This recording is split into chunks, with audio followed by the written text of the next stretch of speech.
Focus. Focus up.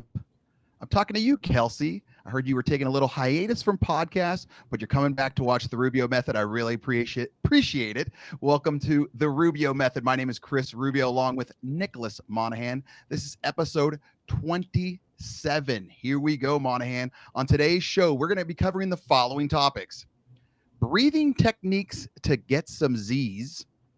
Is Monahan safe on his hog? Should Rubio and Monahan become politicians? What age is best for Rubio and Monahan? That's a weird one. Is Rudy a cheater? Great books, great cheat mails, football kickers. Ugh. Lots and lots of motivation, all of that and much, much more on today's episode of the Rubio Method. Christian, I'm out.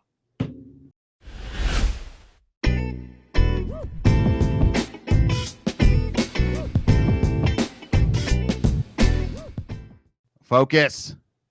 Focus up. I'm talking to you, Stats. Stop being so soft out on the ice, buddy. Nah, just keep it up. Keep up doing a great job out there. Make sure you keep subscribing to YouTube, Spotify, Amazon, Google, NGBN.TV, and of course, therubiomethod.com. If you have any questions for Monahan or myself, make sure you email Rubio at therubiomethod.com. Monahan, it is your time. Minute with Monahan, go. All right, guys, today we are going to be talking about, just like Rubio said, we're going to catch some Z's. It's one of the hardest things I feel like to do in my adult life. Admittedly, walking into this meeting, I'm even tired, but we're going to bring the heat. We're going to bring the passion, and it's going to be exciting. Today we're going to talk about breathing techniques that you could do to help you sleep. Originally, I had 3. I scratched the last one because I didn't quite like it.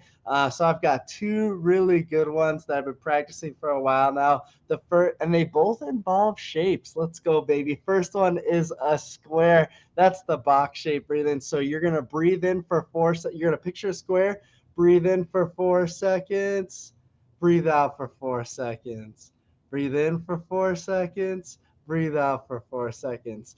Love that. That's been really awesome. It's really helped me out to help sleep, because really the goal is to control your breathing and get your mind off whatever it is that you're thinking about that won't let you fall asleep. The second one is, of course, the triangle. This one is a little bit different because you're breathing in for 3 seconds. 1, 2, 3. And then you're holding it for 3 seconds. 1, 2, 3. And then you're exhaling for 3 seconds. 1, 2, 3. Guys, try that out. Let me know how that works. It has been tremendous for me and my sleep. Also, a shot of whiskey helps. But those 2 things have been the best for me. Uh, Monahan, Rubio, Monahan, back to you you, would my be brother. that I felt like I was on Sesame Street with your little voice modulations, but also like Sesame Street graphics, because you're really pixelated right now. So it's like 1978, 82, and you're kind of Big Birdish, and you're kind of doing this. I hope everyone got what you were going with. Monahan, do you have some email questions for us? Yes, absolutely. I know we could not figure out. My internet is strong, but whatever reason, I'm pixelated. Let's dive in. First question. This comes from our guy Tim from Bellevue, Washington. Says, Monahan, you talk about your motorcycle a lot. I must know, do you wear a helmet? The answer is yes. I always wear a helmet. Safety is the number one thing. I have a 2008 Harley Street Glide, a big old bike. But I want to make sure that I'm always safe on it. So I always have a helmet, and I always wear my vest or protective jacket. I also wear either I have these like cold pants that'll keep me that are padded, or I'll wear my leather chaps if I'm going on a long ride, because it protects my legs from all the stuff that's bouncing up on off the ground. Monahan, real quick, I don't understand motorcycle riders that choose not to wear a helmet. I mean, I get it's the whole freedom thing and all that, but it's one of those things that if you crash on a motorcycle, there's 2 things that happen. Either you die, or you're like a really messed up face for the rest of your life. I just don't understand. Is there a reasoning? Am I missing something?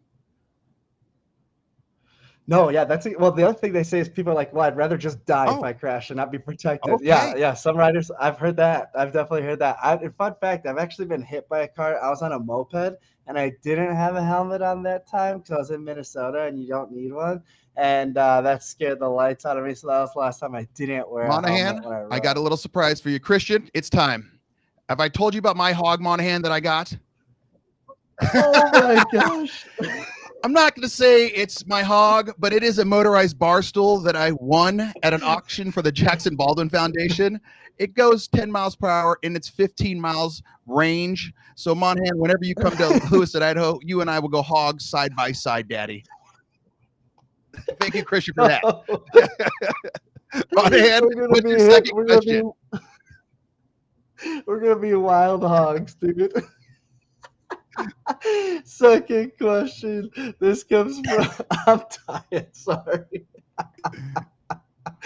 Second question comes from George in Houston. He says, I could sense you two aren't exactly on the same page politically. That would be correct.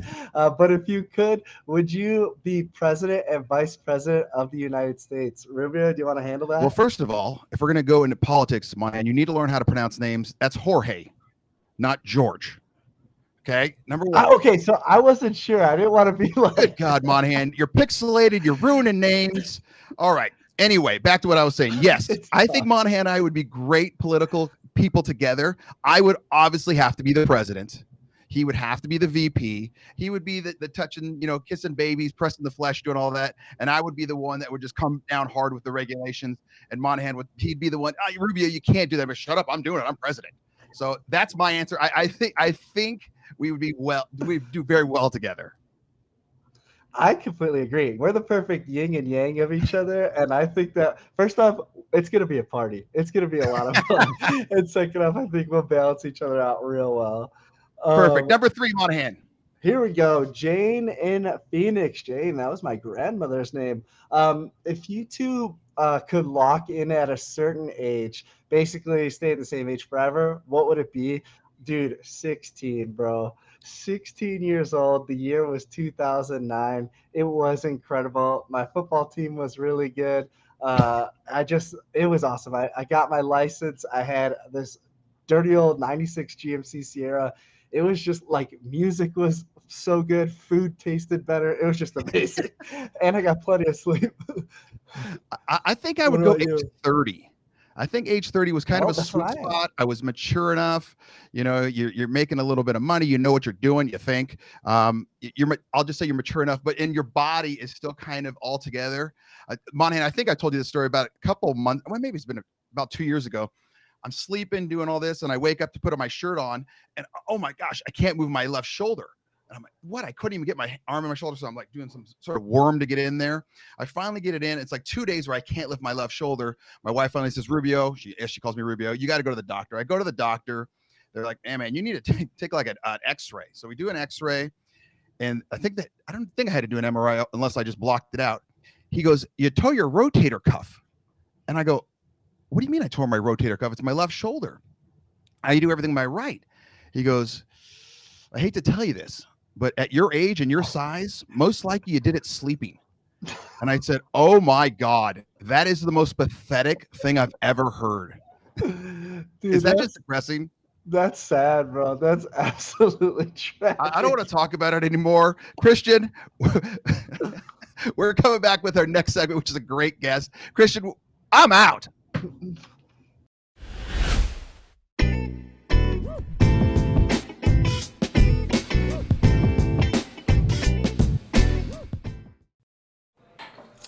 What do you think you're doing, Kevin? Was just gonna drive home. There are several warning signs present that you shouldn't be driving. Like hearing voices? Like your text to emoji ratio? Oh man, the selfies. Selfie nailed it. We all have warning signs that let us know that we're probably not okay to drive. Mine is pretending to be your subconscious.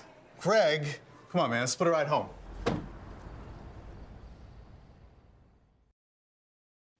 Focus up. I'm talking to you, Roger, out in Vegas. Keep up the good fight, and congratulations on having a baby boy coming in about 8 months, I think it is. Welcome back to the Rubio Method. My name is Chris Rubio. This is episode 27. As promised, we have a phenomenal guest. Let me tell you a little bit about Melissa Strother.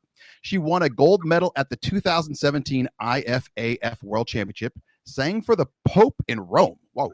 College soccer All-American, 9 times football All-Star, kicker for the Rapid City Marshals, multiple degrees for fitness and training. You had too many. I wasn't going to read them all because you're just way too smart. And she's the author of Play for Her, which is coming out soon. Welcome, Melissa. Thanks for being on the show. Thanks for having me. Excited to be here. Fantastic. All right, here we go. I got a couple quick hitters for you. We're kind of loosening you up. Get ready. Number one, you said your favorite movie is Rudy. Absolutely. The last play of the game was Rudy offsides. No. Are you sure? You can't be offsides in movies. Okay, I'll give you that one. Out in a movie. That's such a good football movie, but I think I've said this before, Christian. You might have to tell me if I'm not, or if I did or not. It pisses me off because I always get mad at his ex-girlfriend who started dating his brother, like literally right when he leaves town. And then he comes, I see Christian said I did. I don't care. People need to hear it again, Christian. It really pisses me off. Like he comes back, he's doing his Rudy thing, and sure his brother's got a girlfriend. Oh, I would. So it ruined the movie for me. Number two, you're an avid reader. What is the best book you've ever read? Oh. Stillness is the key. It's one I can read over and over and over again. What's it about? It's about peace of mind and kind of finding your inner stillness in whatever scenario. It uses a lot of history references. It's based on Stoicism. Ryan Holiday's the author. He has currently just came out with a book series of 3, I believe it is, on virtues. And it's very grounding for me. So anytime my mind's kind of all over the place, I can lock into that book, and it will calm me, center me, balance my thoughts, balance my ideas. Now, is this a book that the normal human beings like myself can read, or do I need 9 degrees like you? No, it's a huge book. It's extremely popular. It's I think it topped the charts for a long time. So I think a lot of people find motivation and inspiration in it. All right, I like that. I was checking out your webpage, your Facebook, your LinkedIn, all that good stuff. You are obviously very into physical fitness. What is your favorite cheat meal? Wow. Oodles of noodles. I have to say you can't beat. I want to go with the pizza because it's pizza, but really, what's wrong with pizza? You fill up, and then I feel guilty about it. Like I want a cheat meal to be like on point. Like I'm very happy while I'm eating it. I'm happy after I eat it, and I'm that person. I could sit down and gobble down an extra large and be happy while I'm doing it and not happy after. So I want my cheat meal to be good before, during, and after. I got you. So tell me what is the book going to be about exactly? Why did you want to write it? It became my story. Even the way it's written, it's actually like journal entries from the time I went to the combine for the women's professional football to the last game in the men's professional season.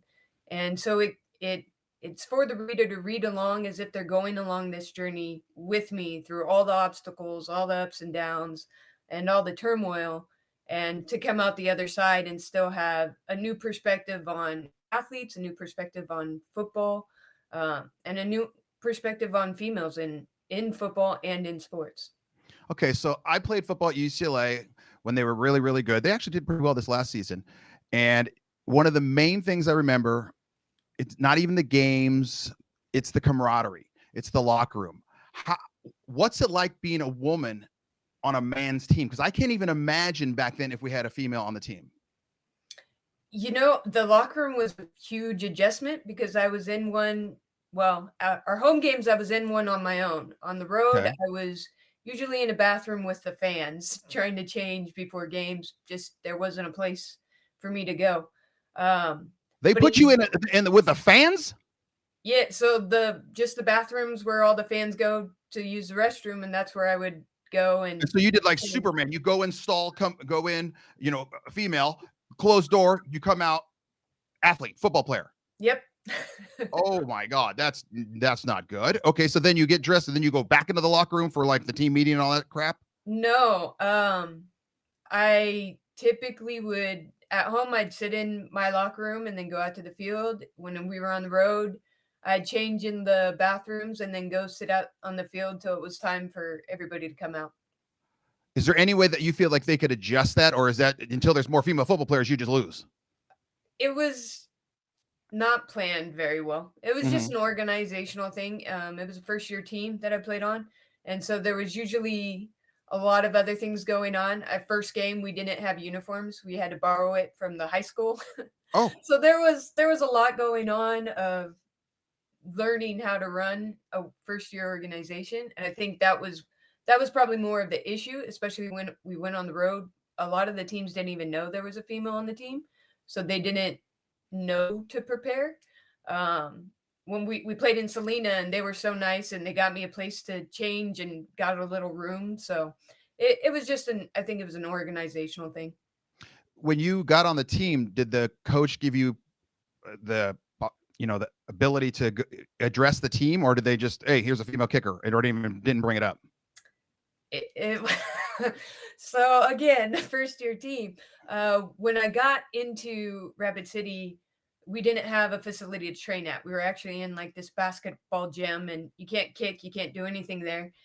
So I'd go out into the snow and kick on a field, and the guys would practice in the basketball gym. So I was kind of that chick who showed up to every practice and was sitting down, and Mhm. no one really talked about it. It was kind of awkward, but I actually probably broke into the team where it was like, oh, she's on the team. This is who she is. Was our quarterback left for a week, and I ended up throwing footballs to the guys, and it kind of broke. It was an icebreaker, and they're like, oh wait, you can throw the ball. Oh wait, you played quarterback. Oh, how'd you already learn the offense? Oh, okay.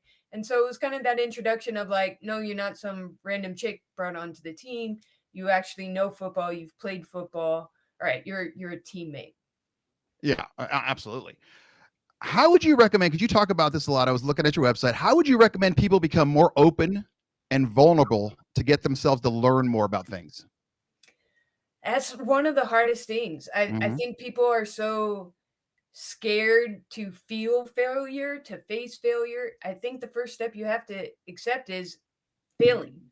It's okay to fail. Failure is okay. And when you accept failure as a possibility or a probability, then you eliminate some of that vulnerability, right? People don't try because they don't want to fail. And when you don't worry about the failure part of it, everything you do within your process of whatever your goals are is learning and growing and changing, you eliminate a lot of that fear of failure. And then you can be more open and you can be more vulnerable. Because no matter what you're doing, I mean, even playing checkers with a third grader, you're gonna fail at some point. And especially like yourself, you're going onto this basically this new planet of female on a male sports team. Besides, what was that movie, Christian? Kathy Ireland, Unnecessary Roughness. Thank you. I got it before you did, Christian. Um, where she was a kicker as well, but you're going to fail. And a lot of times dudes will probably be just rude enough to make you try to fail. And you're going to have to go out and say, okay, I'm going to fail, but I'm going to come back and be stronger. I mean, you've had have a lot of experience in this playing just football with dudes. Yeah, at the very first game we played this past season, I was a captain. I stepped up to the captain's meeting, and the guy said, you're going to get hit. You should be scared, girl. You're going to get hit. And it was the first couple games. Every time I stepped up to the captain or before the game when I was warming up, there was some guy or some fan who felt the need to threaten that I'm going to get hurt or I'm just a little girl or I should be going home or whatever the things they felt the need to say.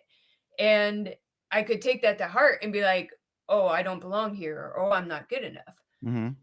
If I was afraid of failure, that would be the first thing. But I've learned that failing is, it's the Jordan quote.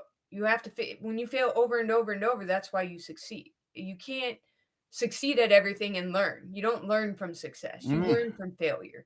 And so your growth is in that failure. Absolutely. That's the thing. You got to learn from it. I was talking to someone this morning where I was saying how you at some point you let the kid touch something hot so they learn hot is bad. I don't want to touch that again. One of your great quotes that I absolutely love is mindset designs your path, effort, focus, and discipline build it. Tell me a little bit more about that. That's in my phone. I read it every day. I have a list of daily goals that I want to accomplish, a list of monthly goals, and that's at the top of it. And if you don't have the right mindset, no matter how hard you work, no matter what you're trying to do, you will never walk your path. You will never walk your path to success. Because if you're, again, it goes to the failure. If your mindset is, I can't fail ever, you're going to not do a lot of things that will help you grow. And the same with hard work, right? You can have all the talent in the world, but if you don't work hard, that talent will leave you less than the person who worked. And so it's that mindset of, I'm going to work hard. I'm going to learn and grow from the things I do well and from the things I don't do well. And that will design my path to success. Okay, so what's your bit of advice for someone who's watching this? Obviously, the show's built for middle-aged men, but I know there's going to be middle-aged women watching it as well that are just in a funk. They don't have the right mindset. What do you say to that person? You know, one of the greatest things I learned this last season was to appreciate the little things. Of all the things that went wrong in this season, it was the little things that I look back now and was like, that was worth it. You know, I think gratitude and kindness go together with your own joy. And that's easy to say and it's hard to do, right? But I'm grateful that every day I come home, my dog is happy to see me. That's a tiny little thing. Yeah. But it brings me joy and I'm grateful for it. I think the kindness to strangers that you can give a stranger a smile. One of my monthly goals is an unconditional kind act. I do something nice for someone and they never know that I even did it. And that is just put kindness out there. It will bring you, when you give kindness, it gives kindness back to you because it will bring you joy. And when you're grateful for the little things each and every day, you will find that joy in more things. And so it's like building blocks, little by little, when you feel like I don't have anything or I have nowhere to go or I don't know what my goals are. It's all those little things building that bring you onto a path of more happiness. All right, let's go back. I want to know what's a random act of kindness that you've done. Oh man, a lot. So I try to do at least one a month. Okay. And this month I actually already did it. I probably had like 5 or 6 messages on my phone from this random number calling, I think it was like Dave, calling to Dave. And it wasn't a cell phone. So I text back wrong and tell him.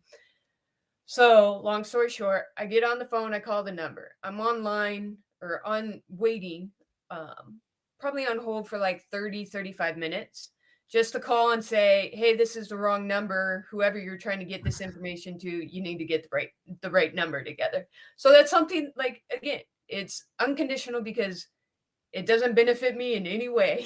Yeah. But I'm trying to help out this random person who will never know that I did this, but it was information he needed.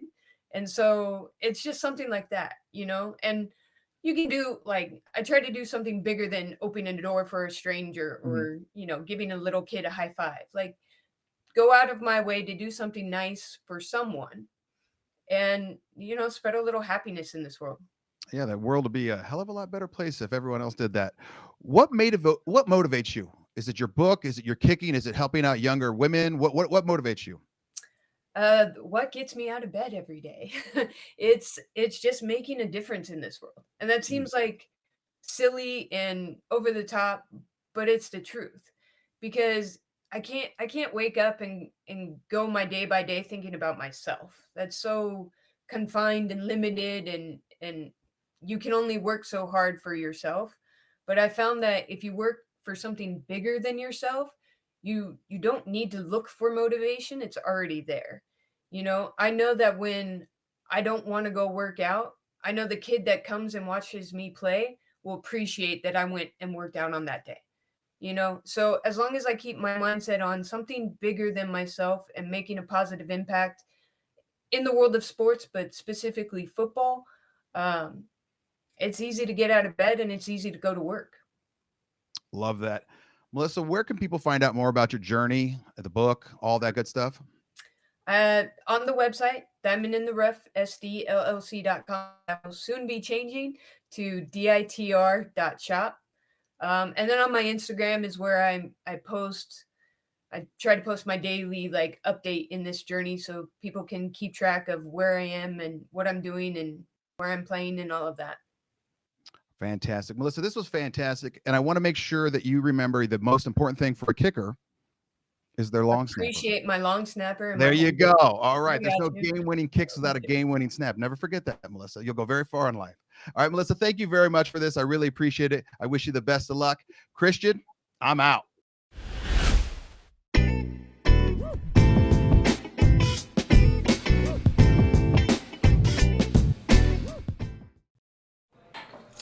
What do you think you're doing, Kevin?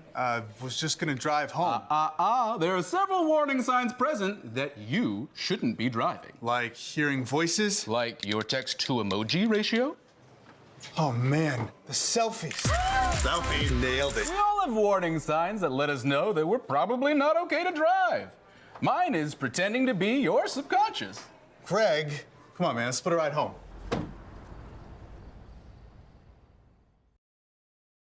Focus. Focus up. I'm talking to you, Carlin, out in Estonia. Welcome to the NGBN.TV family.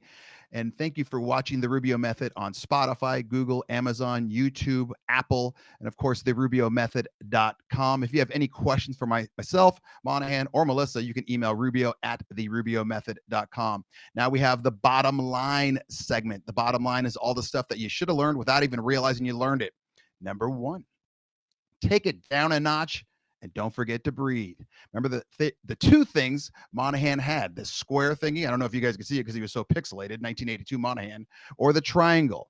Okay, make sure you take it down a notch and don't forget to breathe. Number two, open yourself up to learn more about, well, everything. The more you open up yourself, that what Melissa was talking about, being vulnerable and knowing that you're going to make a mistake, that's when you're really going to learn. As long as you understand that you're going to make a mistake, you will learn from it as long as you learn from it. All right. So that's number two, open up yourself up to learn more about, well, everything. And the third one, find what motivates you and let it actually motivate you. Okay. Melissa was all over the board with stuff that motivated her, but that was great. She had a lot of things that pushed her to get out of bed, whether it was being kind, whether it was the little girl, the fan, didn't matter. She found what's motivating her, and it really, really motivates her, where she's doing something not everyone could do, not even close to everyone could do.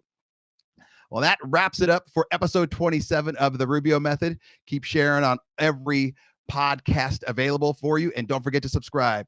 Once again, Christian, I'm out.